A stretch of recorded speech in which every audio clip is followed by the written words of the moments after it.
So you've got 2 to 3 games a week, 3 to 5 practices a week, plus extra workouts if you're a serious athlete. Factor in a job if you're an adult, plus school or university if you're younger. This all sounds pretty intense. Where would you even find the time to breathe? But if you want to be a successful athlete, then you just have to make it work. If you've watched my training vlogs from when I was doing the speed code over summer, I'll link them up here and in the description below, then you'll have heard me talk about the importance of organizing your training schedule already. So let me share the formula with you properly in this video. But before we get into that, if you're new to the channel, my name is Tolu. Welcome to the gang. Over this side of YouTube, I share as much practical and realistic advice to help you become a well-rounded athlete that performs at a high level in-game and beyond, aka an elite smart athlete. First thing you need to do is understand what the training year looks like and then set your goals accordingly. As athletes, we can't rely on the traditional calendar to be able to set our training year. For example, the basketball season tends to start in early October and end in late May. This means that for 8 months across 2 different calendar years, you need to be in the best condition possible to perform at a high level in games on a consistent basis. So any extra workouts you do are kind of secondary to that main goal. It also means that any improvements that you wanted to make to your game or to your physique should have been made in the off season prior to the season actually starting. As such, your training goals in the season should really just be to maintain a high level of performance, and then if you want to add things to your game, then that should really be left for the off season. But the focus of this video is about in-season training. So how do we maintain our performance in the season? Oh, and if you're enjoying the video so far, then you might as well hit the like and subscribe button, because it'll be cheaper than paying a trainer to tell you this exact same information,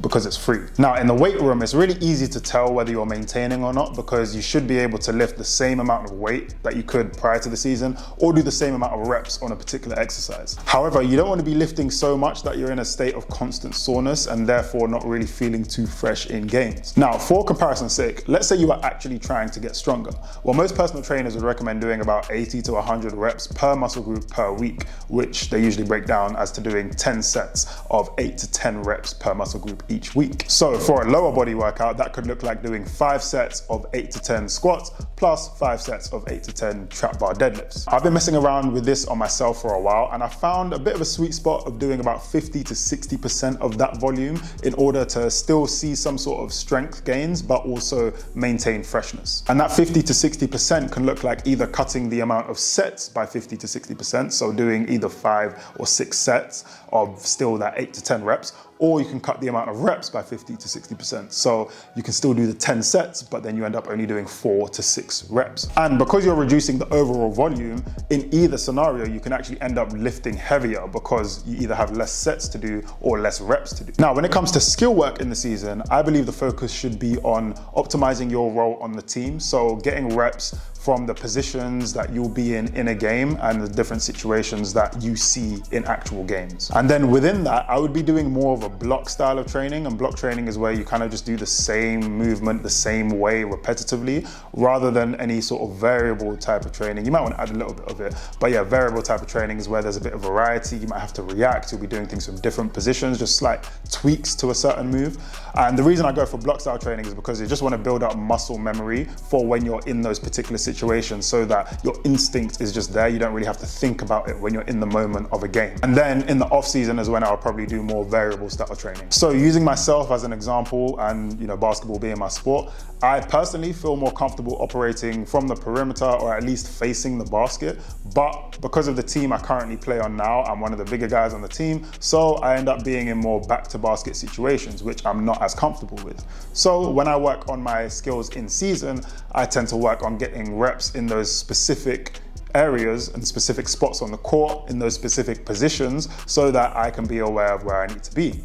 So even though my strength and my personal skill set is outside of that, when I'm in the season, that's really what I'm working on, because that's what I'm going to see in the game. I'm not going to be in the spots that I would really want to be in, so I might as well make myself as effective as I can be in the spots that I'm actually in the games. And if you want to see more behind the scenes of how I train or how I train other people, follow me on TikTok and Instagram at Elite Smart Athletes. I'm always posting behind the scenes kind of footage from my workouts, and I'll try and link that up here and in the description below too. So now you understand what to do and how to do it, But now the question is, when should you do it? Now, I'm a big fan of categorizing your training days by their intensities, and I would ideally have a high intensity day followed by a lower intensity day.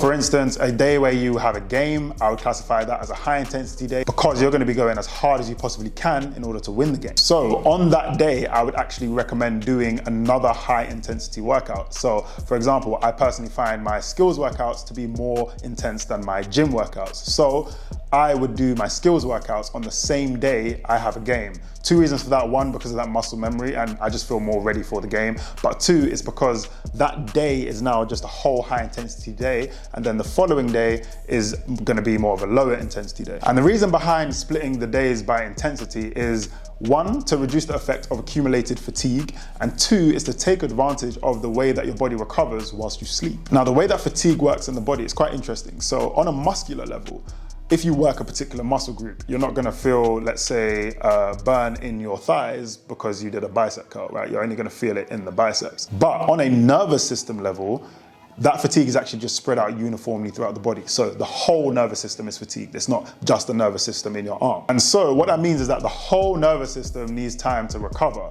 But if you do a high intensity day, so let's say you do a game and then you decide you're gonna do a high intensity skill workout the next day, well, that nervous system doesn't have as much time to recover. And then because it doesn't have as much time to recover, you end up accumulating fatigue, kind of like players in FIFA or in NBA 2K. Whereas by actually just having a whole day that is high intensity, yes, it might seem a bit tough, but if you're smart about it, so personally I would recommend doing maybe that, let's say with that example of having a game, if your game is in the evening, then I would do that high intensity skills workout in the morning, because then you still kind of have the day to kind of recover before the game, and then you'll go to sleep. And then the next day is going to be a low intensity day, which it kind of ends up becoming more of an active type of recovery day rather than a training day. And then you have another sleep before the next high intensity day. So you really get like an extra 24 hours plus an extra 8 hours of sleep to recover the nervous system before it has to work at such a high intensity again.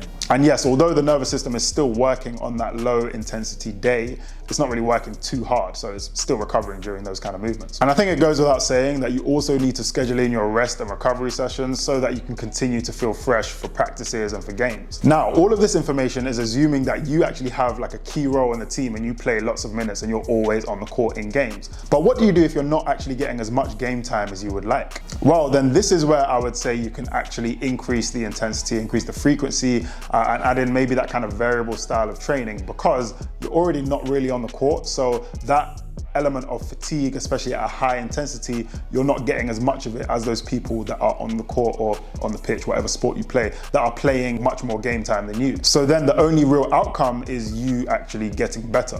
But if you do eventually get better to the point where your coaches decide they want to put you in the game, then I still think it's necessary to scale back that training. Otherwise, you will end up with that problem of accumulated fatigue. So you want to make sure you just understand how much you're playing, assess it for yourself, and then adjust accordingly. Look, in-game performance should always be your priority during the season. It's okay to leave the crazy extra workouts to the off-season, and I'm pretty sure your coaches and trainers are probably running you into the ground during the season anyway. So the least you can do for yourself is use your personal training time to train like an elite smart athlete. I've tested out a range of training programs on this channel for almost 4 years now, and I've learned enough to put together a realistic and holistic training program for athletes of all levels. And it's something I'll be releasing later this month. But if you want to get access to that early, then drop me an email at tolu@elitesmartathletes.com and we'll get you started ASAP. And if you're wondering how you can do your cardio training during the season, check out the video that's about to come up on screen now, which will give you a bit of a template on how to organize your in-season cardio training. I try to upload twice a week, but please forgive me if I don't always make that. So I'll see you guys then, but until next time, stay blessed.